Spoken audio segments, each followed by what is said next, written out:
하나님의 말씀 보겠습니다. 신약성경 빌립보서입니다. 빌립보서 2장 17절에서 18절에 있는 말씀. 빌립보서 2장 17절 18절 말씀입니다.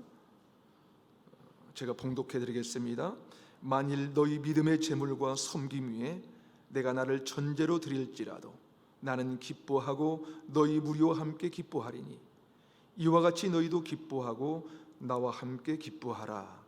아멘. 오늘은 제가 먼저 그림을 한 장 보여드리고 말씀을 나누겠습니다.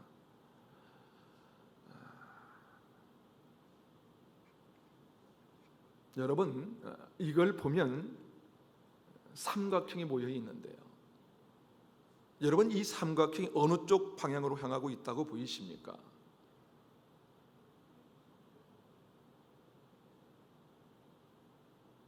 삼각형이 어느 쪽으로 향하고 있습니까? 보는 사람에 따라서 관점이 다 다르죠. 어떤 분은 이쪽으로, 어떤 분은 왼쪽 아랫방향으로, 또 우측으로 향하기도 하고요. 이 보는 관점에 따라 다 다르게 보이는 것을 알 수 있습니다. 이와 같이 우리 인생에는 관점이 중요합니다. 어떻게 보느냐 하는 것이 중요하다는 것이죠. 어떤 시각으로 그 사건을 해석하느냐, 이것이 굉장히 중요합니다. 왜냐하면 우리 인생에는 끊임없이 사건이 발생하기 때문이죠. 그 수많은 사건들에 대하여 우리가 어떻게 해석하느냐, 어떻게 보느냐, 어떤 시각으로 그 사건을 바라볼 것인가, 그것이 중요하다는 것입니다. 그래서 그 사람의 가치를 측정해 보려면 이 사건에 대한 해석이 어떠한 것을 살펴보면 그 사람의 그 가치관을 가늠할 수가 있습니다. 다시 말해서 이 사건에 대한 해석이 어떤 것인가를 보면 그 사람이 어떤 가치를 가지고 인생을 살고 있는지를 알게 된다는 것이죠. 그래서 사건을 해석할 수 있는 관점이 어떤 사건을 가치 있게, 혹은 그 사건을 해석하는 그 사람도 가치 있게 만들어낼 수 있다는 거예요. 아무리 보잘것없는 사건이라도, 아무리 비극적인 일이라 할지라도 그것을 다른 관점으로 새롭게 해석해낼 수만 있다면 그 사건은 절대 가벼운 사건이 아닐 것이고 그것이 비극적인 일만은 아닐 수 있거든요. 그러기에 해석하는 관점이 참으로 중요합니다. 똑같은 것도 다르게 해석할 수 있는 것, 모든 사람이 불행이라고 생각하는 그 사건을 다른 관점으로 볼 수 있는 것, 그것이 필요하다는 것입니다. 어떤 사건에 대하여 다른 사람들은 그것을 불평이라고 말하지만, 불행이라고 말하지만, 남들은 그것을 참으로 고통스러운 순간이라고 말하지만, 그러나 내가 그것을 어떻게 해석하고 정의를 내리냐에 따라서 그 사건과 그 사람은 값어치가 다르게 된다는 것이죠. 프랑스의 한 조향사에 관한 글을 읽는 적이 있는데요. 여러분, 조향사가 뭔지 아세요? 조향사는 향수를 제조하는 사람이에요. 조향사 크리스토프 로 다미엘이라는 사람이 우리나라를 방문했을 때 이야기입니다. 당시 그런 우리나라에서 가장 유명하고 고급 차종인 애국 자동차에서 그를 초청해서 한국에 왔는데요. 이유는 자동차 안에 어떤 향기를 내면 고급 자동차의 이미지를 가지고 더 많은 사람들이 구매할 수 있게 될 것인가 하는 것 때문에 그 사람을 초청했다고 합니다.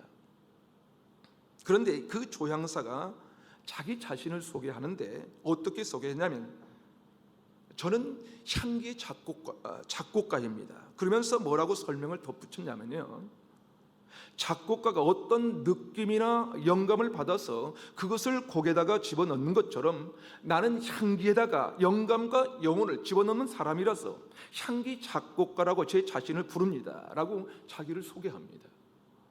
자, 그리고는 자기가 하는 일에 대해서 이렇게 얘기합니다. 제가 하는 작업은 이런 것입니다.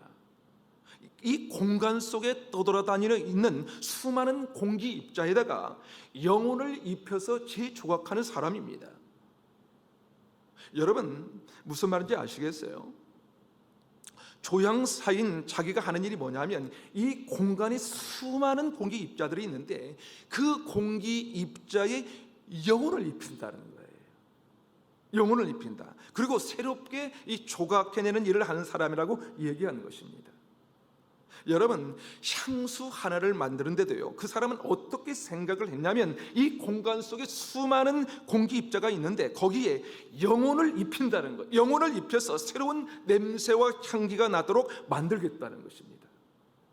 그래서 그 향기를 맡은 사람들이 그 향기를 맡으면 마음의 분노가 쫙 가라앉기도 하고요, 때로는 그 향기를 맡으면 내 마음이 뛰기 시작해서 무엇인가를 하고 싶은 열정을 얻게 되는 그런 향수를 만든다는 거예요.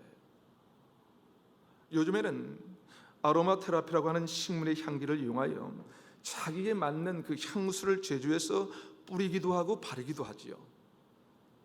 향수로 마사지도 하지 않습니까? 다시 말해서 향기로 스트레스를 해소하거나 심신을 휴식시키는 일을 하기도 합니다. 그런데 이 조향사는 고급 자동차에 어떤 향기가 들어가면 가장 고급스러운 이미지를 만들어낼 수 있을까? 다시 말해서 그냥 몸에 뿌리는 정도의 그런 향수가 아니라 향기에 영혼을 덧입혀서 새롭게 조각을 한다는 마음으로 향수를 만든다는 것이죠. 여러분 어떻습니까? 조향사가 그냥 조향사가 아니죠. 그렇죠? 향수 하나를 만드는데 다른 해석, 다른 관점으로 만든다는 것입니다. 그렇다면 오늘 말씀을 통해 주시는 우리 그리스도인들이 가져야 할 가장 중요한 관점은 무엇일까? 중요한 관점이 무엇일까요? 그것은 바로 기쁨의 관점입니다. 기쁨의 관점. 우리 그리스도인들은 기쁨의 관점을 가져야 된다는 거예요. 오늘 본문 17절을 우리 다시 한번 읽어보겠습니다. 17절 시작. 만일 너희 믿음의 재물과 섬김 위에 내가 나를 전제로 드릴지라도 나를 기뻐하고 너희 무리와 함께 기뻐하리니 그랬어요. 사도 바울이 뭐라고 했냐면요, 내가 전제로 드려진다 할지라도 나는 기뻐하고 또 기뻐하겠다는 거예요. 여기서 전제라는 것은 뭐냐면요, 구약시대 제사를 드릴 때 희생제물을 이 번제단 위에 올려놓고 마지막으로 그 위에 포도주를 붓는 것입니다. 붓습니다. 그리고는 불을 태워서 온전히 하나님 앞에 올려드리는 제사입니다. 그들은 제단에 포도를 부을 때 어떤 마음을 가지냐면요, 비록 제물을 불태우지만 나의 모든 삶을 그 위에 올려서 하나님께 드립니다 라는 마음으로 포도주를 제물 위에 붓고 그것을 가리켜 전제의 포도주라고 했습니다. 그것이 신약 시대로 넘으면 이 전제라는 것은 나의 전 생명을 바치는 헌신의 의미가 전제 속에 있는 것입니다. 그렇다면 오늘 17절 말씀은 무슨 뜻입니까? 사도 바울은 내가 나를 하나님께 전제로 드릴지라도, 다시 말해서 나의 목숨을 내어 드릴지라도 나는 기뻐하고 기뻐하겠다고 라는 의미인 것입니다. 바로 이것이 사도 바울이 우리에게 가르쳐 주시는 그리스도인이 가져야 할 관점인 것입니다. 여러분 어떠십니까? 여러분의 인생을 내어놓아야 할 만큼의 헌신적인 순간이 온다면 여러분도 사도 바울처럼 기뻐하실 수 있습니까? 사도 바울은 자신의 그 생명을 드린다고 해도 나는 기뻐하겠다고 얘기하고 있어요. 그것도 한 번이 아니라 오늘 2절의 말씀에 4번이나 반복이 됩니다. 나는 기뻐하고 너희 무리와 함께 기뻐하고 너희도 기뻐하고 나와 함께 기뻐하리라고 연거푸 기쁨을 강조하고 있어요. 다시 말해서 빌립보 교인들이 믿음의 제물과 섬김을 드릴 때 사도 바울은 그 섬김과 제물 위에 자신의 목숨을 내어놓는 그 일까지도 기뻐하고 기뻐하겠다고 말하고 있는 것입니다. 그렇습니다. 우리 그리스도인들의 가장 중요한 관점은 기쁨입니다. 우리가 어떤 일을 할 때 기쁨이 있는가 하는 것이 중요하다는 거예요. 매우 중요합니다. 여러분, 기쁨이 없다면 우리가 무엇을 할 수 있겠습니까? 만약 기쁘지 않다면 그것이 얼마나 오래 갈 수 있겠습니까? 오래 가지 못해요. 기쁨이 없다면 여러분의 헌신이 여러분의 삶을 얼마나 행복할 수 있겠나 하는 것입니다. 찬양팀이 여러분 찬양을 하는데 만약 기쁨이 없이 이 마지못해 하고 있다면 듣는 우리가 어찌 감동이 있겠어요? 감동이 없습니다. 말씀은 전하는 목사가 복음을 전하는 이 기쁨이 없이 전한다면 그 말씀이 어찌 감동이 있고 은혜가 임하겠는가 하는 것입니다. 저와 여러분이 주님의 교회를 섬기는데 기쁜 마음이 없다면 이 작은 개척교회에 왜 나오시겠습니까? 여러분, 우리에게 기쁨이 있으면 무엇인지 할 수 있지 않겠습니까? 기쁨이 있으면 뭘 시켜도 기쁨으로 잘하게 되는 거예요. 그러게 우리가 어떤 일을 봐도 기쁨의 관점으로 해석해야 된다는 거예요. 우리가 좀 전에 부른 찬송가 가사에 이런 가사가 있었죠. 너희 마음에 슬픔이 가득할 때 뭐라고 합니까? 주가 이루게 주시리라 그랬어요. 아침 해같이 빛난 마음으로 너 십자가 지고 가라. 참 기쁜 마음으로 십자가 지고 가라. 내가 기쁘게 십자가 지고 가면 뭐라고 합니까? 슬픈 마음이 이루받네. 사랑하는 여러분에게는 어떤 십자가가 있습니까? 요즘 어떤 근심이 여러분의 마음을 우울하게 하고 있습니까? 그 십자가가 참으로 고통스럽지만 힘들고 어렵지만 그럼에도 불구하고 그 기쁨으로 그 십자가 지고 가면 주님께서 이루어 주신다는 거예요. 우리나라 법의학자 1세대인 이정빈 교수라고 하는 분이 있는데요, 이분은 단국대에서 오랫동안 법의학 교수를 하다가 은퇴를 하셨고 지금은 가천의대 법의학과 석좌 교수를 하고 있는 분이죠. 그는 그 법의학 교수를 하면서 40년 이상을 죽음의 퍼즐을 맞췄다고 말합니다. 법학자가 뭐 하는 거냐면요, 시신을 부검해서 그 사인이 무엇인지를 밝혀내는 일을 하는 것이지요. 이번에도 온날의 공부를 일으키면서 안타까웠던 그 16개월 아기, 그 정인이 사인을 다시 재점검 감정해서 매스컴에 급부상했는데요. 그런데 그런 법의학자를 아무도 안 하려고 한다고 합니다. 왜냐하면 돈이 안 된대요. 돈을 벌 수 없다는 것이죠. 부검을 해서 사건이 해결되면 방송에는 날지 모르겠지만 돈이 안 되는 빚 좋은 개살구 같다는 거예요. 그래서 의사들이 잘 안 한대요. 그분에게 기자가 물었습니다. 선생님은 그 일을 사명감 때문에 하시는 건가요? 라고 했더니 이정빈 교수가 이런 대답을 했습니다. 아니요, 사명감 때문에 그 일을 하게 된다면 그때부터 머리가 아프지요. 그런데 그 일을 재미있게 하면 머리가 조금 더 아프지 않지. 여러분, 이정빈 교수가 무엇 때문에 시신 부검하는 일을 하냐면요, 기쁨 때문에 한다는 거예요. 즐겁기 때문이라는 거예요. 즐겁기 때문에. 그렇습니다.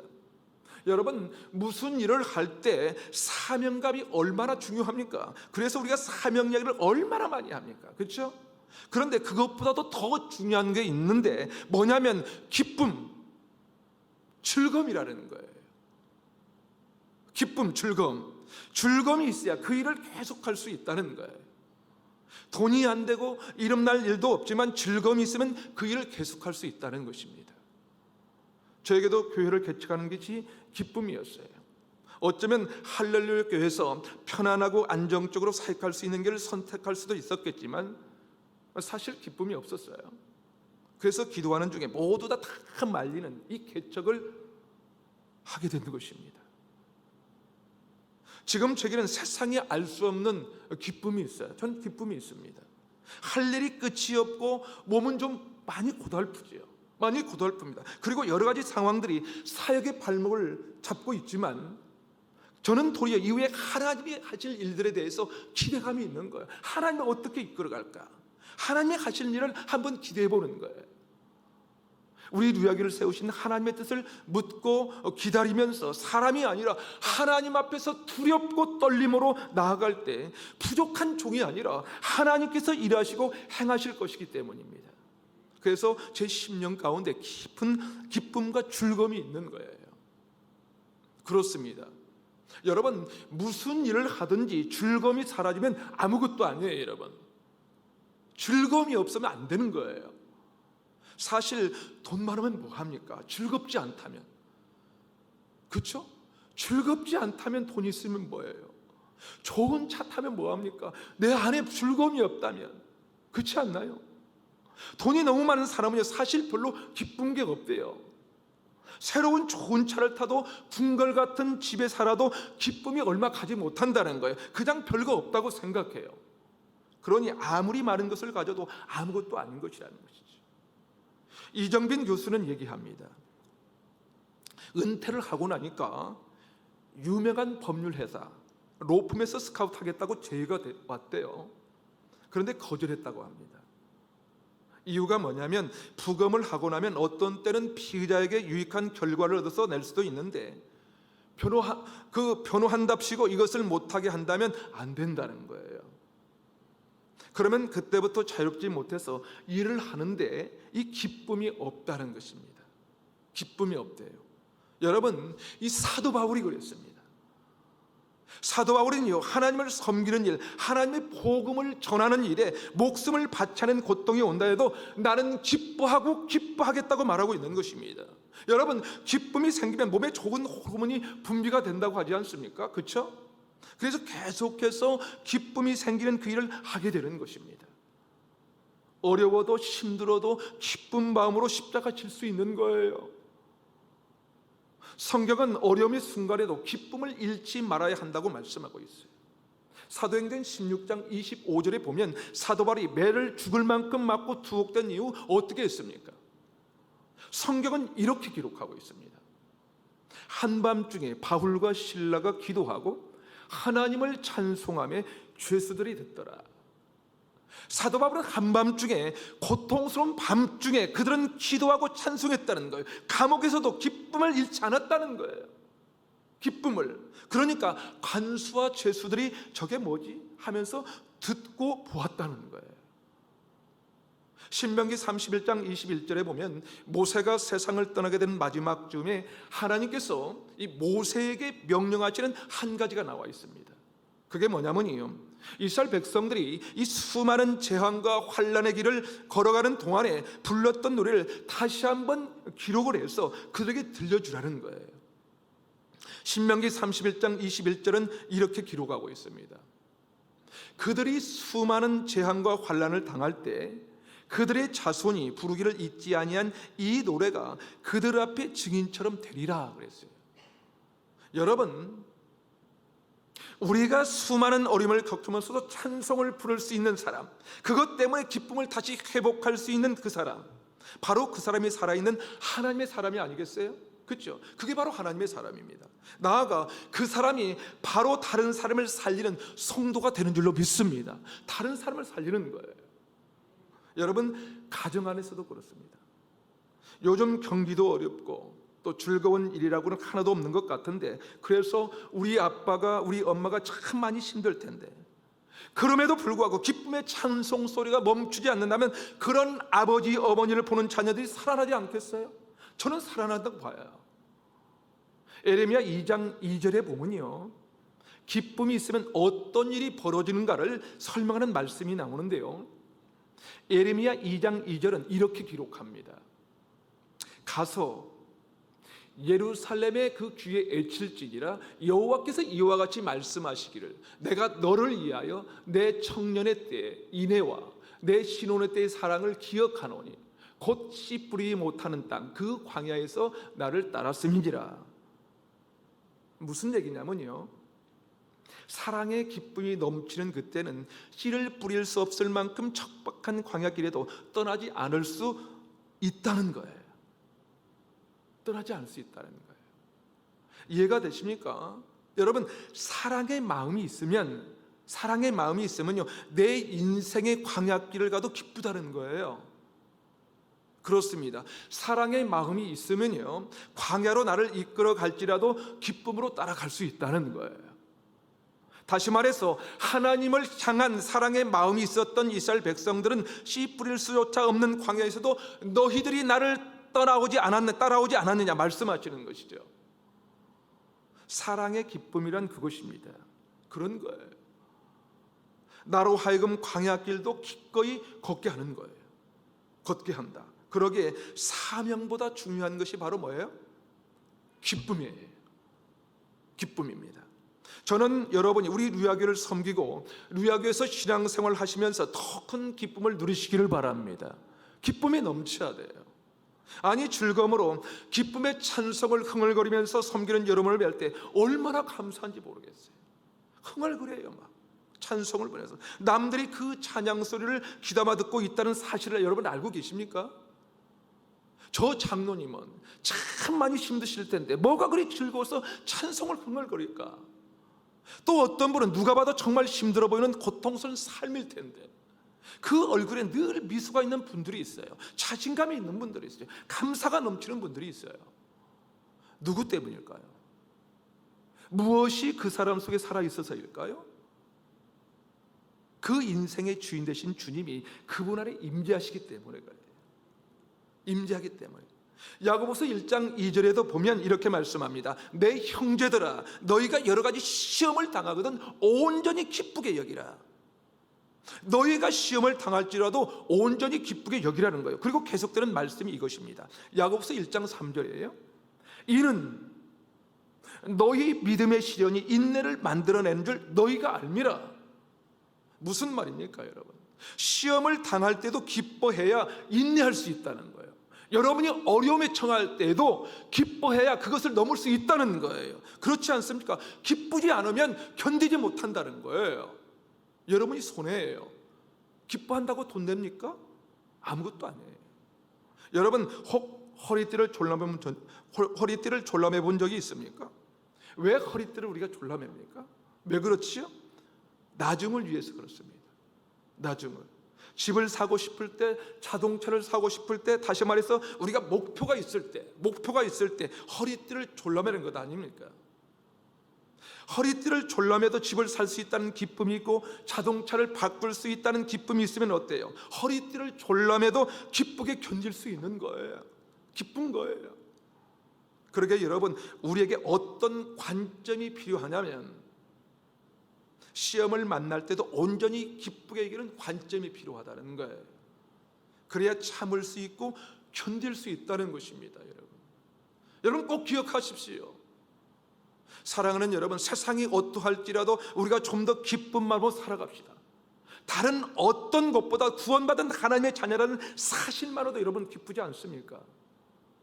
세상이 우리를 비난할지라도, 요즘 추락할 대로 추락해버린 교회라지만 사실은요, 정말 하나님의 말씀대로 살아보고 애쓰는 성도, 살아있는 교회, 살아있는 성도들이 훨씬 더 많다는 사실이에요. 참 많습니다. 너무너무 훌륭한 사람들이 많아요. 물론 코로나 전국이 이토록 오랜 시간 지속대로 가시는 이 하나님의 뜻을 우리가 분명히 깨달아 알고 교회가 정결을 회복해야 합니다. 이참에 교회의 민낯을 보면서 우리 안에 회개의 운동이 일어나야 돼요. 순전한 복음의 본질을 회복해야 한 고통도 우리가 감내해야 될 줄로 믿습니다. 그럼에도 불구하고 우리가 기뻐하며 살아야 하는 것은요, 하나님께서 우리를 그냥 내버려 두시지 않으시기 때문에 그래요. 그냥 버리시지 않으십니다. 우리를 사랑하시되 어떻게 끝까지 사랑하신다는 거예요. 끝까지 사랑하시기 때문입니다. 하나님은 여전히 인자하시고 성실한 분이시라는 거예요. 그렇게 사랑하는 여러분, 늘 주 안에서 기뻐하는 인생, 생명력 있는 삶을 살아가는 저와 여러분이 되시기를 주님의 이름으로 축원합니다. 더 나아가서 우리가 예배를 드릴 때도 마찬가지예요. 오늘 말씀을 보면 빌립보 교인들의 믿음의 재물과 섬김이라고 했는데, 여기에서 재물이란 말, 이 재물이란 말은요, 신학자들이 면밀하게 검토한 결과 이 말은 예배라는 말과 똑같다고 합니다. 예배. 그렇다면 믿음의 예배를 드리고 섬김을 하는 것, 그것이 바로 빌립보 교인들이었다는 거예요. 그렇다면 여러분에게 한번 물어볼까요? 오늘 드리는 이 예배가 기쁨의 예배이십니까? 아니에요? 대답을 좀 해보세요. 오늘 이 예배가 기쁨의 예배이십니까? 네, 기쁨의 예배인 줄로 믿습니다. 그러나 혹시라도 그냥 내가 어릴 적부터 주일이면 교회에 나갔으니까, 내가 예수 믿는다고 하면서 그래도 주일은 지켜야 되니까, 아니면 요즘 답답해 죽겠는데 그냥 예배를 드려야 내 마음이 편하니까 그래서 이 예배의 자리에 나오셨습니까? 아니죠. 저는 여러분이 이 성전에 나오시는 것이 너무 기뻐서 기쁨으로 나오신 줄로 믿습니다. 예배 드리는 것이 기뻐서 한 주간을 기다렸다가 기쁨으로 나는 예배를 드리는 것입니다. 그것이 바로 우리가 드리는 예배에 대한 올바른 관점이에요. 우리가 기쁨을 잃지 않을 때 우리는 믿음의 재물, 다시 말해서 예배와 섬기는 일이 우리를 통하여 풍성하게 열매 맺을 줄로 믿습니다. 우리나라 그 여자 골프 선수들이 세계적으로 유명한 선수들이 참 많죠. 그 중에 이 전인지라는 선수가 있는데요. 전인지 선수를 아십니까? 아직은 어린 선수인데 올해 2021년 LPGA 개막전에서 단독 4위를 했더라고요. 이 전인지라는 선수가 어떤 선수냐면 골프 시합을 하는 내내 생글생글 웃는 선수예요. 샷을 잘해도 웃고요, 못해도 웃고. 그래서 이 선수에 대한 오빠 부대가 굉장히 많다고 합니다. 오빠 부대가. 여러분, 저는 골프를 잘 모릅니다. 그런데 전인지 선수를 보면 얼마나 인상이 좋은지, 그 두 개의 밝음과 즐거움을 보시면 왠지 저도 기분이 좋더라고요. 참 기분이 좋아요. 전인지 선수는 한 인터뷰에서 이렇게 말합니다. 대회 때마다 즐겁고 신나게를 되뇌이며 긍정적이고 밝은 모습으로 경기를 치려고 한다. 이것이 판에 박힌 말 같지만 내게는 정말 중요한 신조다. 하기 싫은 것도 즐겁게 여기면 즐거워진다고 강조하며 말하고 있습니다. 그렇습니다. 우리가 기쁨의 관점을 가지는 것이 왜 중요하냐면요, 생각이 달라지기 때문에 그래요. 생각이 달라요. 기쁨을 가지고 있는 사람은 해석이 달라지는 거예요. 해석이 달라집니다.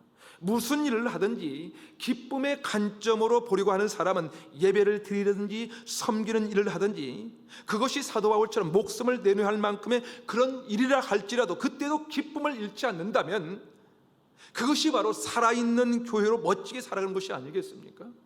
그게 바로 멋진 사람이에요. 그렇다면 이런 기쁨의 관점을 가지려면 우리가 어떻게 해야 하는 것일까요? 모든 일을 자원함으로 스스로 해야 합니다. 모든 일을 자원함으로 스스로 해야 됩니다. 오늘 보면 17절을 다시 한번 읽어보도록 하겠습니다. 함께 읽겠습니다. 시작. 만일 너희 믿음의 재물과 섬김 위에 내가 나를 전제로 드릴지라도 나는 기뻐하고 너희 무리와 함께 기뻐하리니. 여기서 가장 중요한 문장은 내가 나를 전제로 드릴지라도 라는 부분이에요. 누가 나를 전제로 드린다고요? 내가 나를 전제로 드릴지라도. 다른 사람이 아니에요. 빌립보 교인들이 사도 바울에게 요청한 것이 아니라 내가 사도 바울이지만 나를 스스로 전제로 드리겠다는 거예요. 여러분, 기쁨이 어디서 오는가 하면요, 그것은 자신이 하려고 할 때 기쁨이 있는 것입니다.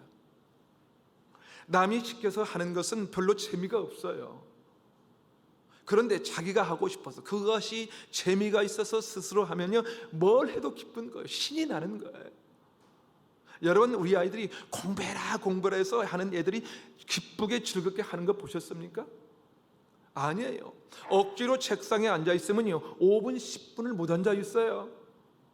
그런데 자기가 하고 싶어하는 공부는요 몇 시간이 지나도 끄덕이지 않고 시간 가는 줄 모르고 알아서 열심히 합니다. 당신이 그래도 목사인데 이거 해야지 그러면 재미가 없어요. 당신이 그래도 권사인데 이 정도는 해야지 않겠어? 그래서 가면 기쁨이 없어요. 그러게 여러분, 저는 여러분이 무엇이든지 스스로 하면서 즐거워하시기를 바랍니다. 즐거워하십시오. 무엇을 하시든지 누가 시켜서 하는 것이 아니라 스스로 여러분 자원하는 마음으로 기쁘게 하실 수 있기를 주님의 이름으로 축복합니다. 사랑하는 여러분, 우리 앞에 어떤 일이 있을 때라도 기쁨의 관점으로 해석합시다. 여러분, 그동안 못했다면 올 한 해 동안 기쁨의 관점으로 보십시오. 사도 바울같이 내가 나를 전제로 드릴지라도 기뻐하고 기뻐하겠노라고 고백하는 믿음의 사람, 생명이 있는 하나님의 사람들이 되시기를 주님의 이름으로 축원합니다. 이 시간 우리 함께 기도하실 텐데요, 하나님 아버지, 우리에게 일어나는 모든 일들 가운데 그리스도의 관점으로 볼 수 있는 영안을 허락하여 주시옵소서. 때로 우리 인생 가운데 슬픔이 있고 고통이 있을지라도, 내게 주어진 십자가가 버거울지라도 기쁘게 십자가 지고 가면 슬픈 자에게 위로를 주시는 하나님, 무슨 일을 하든지 기쁨으로 자원함으로 하게 하시고 우리 안에 기쁨의 영을 충만케 부어주시옵소서. 내게로부터 눈을 들어 천능하신 주님만 바라보게 하시고 문제로부터 눈을 들어 문제보다 크신 하나님을 바라보게 하옵소서. 그러므로 살아있는 그리스도인, 생명력 있는 교회로 세워지게 하옵소서.